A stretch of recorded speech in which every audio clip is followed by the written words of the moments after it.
உங்களுக்கெல்லாம் ஒன்று தெரியுமா? இந்த மல்லிகைப்பூ செடியில் ஃபஸ்ட்டு இப்போ தாங்க பூ பூக்குது. இது ஒரு சின்ன செடியாக தான் நான் வாங்கி வச்சேன்.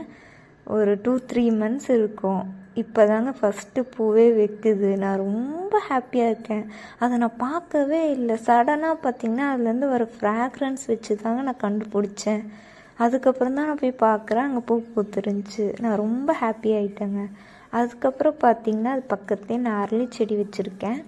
அது டெய்லி பார்த்திங்கன்னா ஒரு 2 bunch to 3 bunch வந்து கண்டிப்பாக பூ கொடுத்துரும். அதுதான் நாங்கள் எங்கள் வீட்டு பூஜை ரூமில் யூஸ் பண்ணுறோம் பூஜைக்கெலாம். என்னோடய மார்னிங் ரொட்டீனில் கண்டிப்பாக இந்த ஃப்ளவர்ஸை வந்து போய் பார்க்குறதும், அதை பறித்து சாமிக்கு வைக்கிறதும், அது ஒரு சாட்டிஸ்ஃபேக்ஷனே வேறு லெவலாக இருக்குங்க.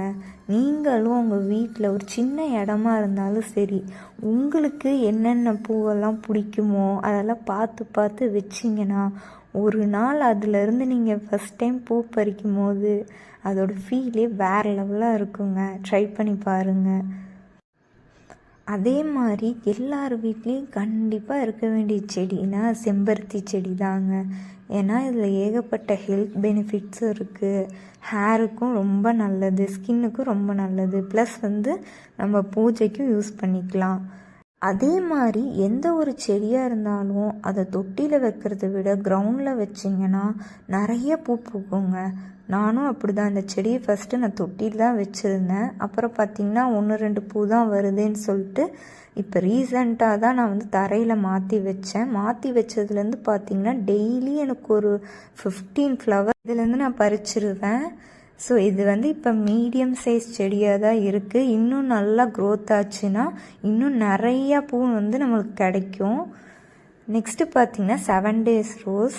இது வந்து ரொம்ப நல்லாயிருக்கும். டெய்லியுமே எப்படி பார்த்திங்கன்னா ஒரு 2 பூ இல்லைனா 3 பூ பூத்துரும். இது வந்து நான் தொட்டியில் தான் வச்சுருக்கேன். சீக்கிரமே இதையும் வந்து கிரவுண்ட் கார்டனுக்கு மாற்றி வைக்கணும் அப்படின்னு சொல்லிட்டு தான் யோசிச்சுட்ருக்கேன்.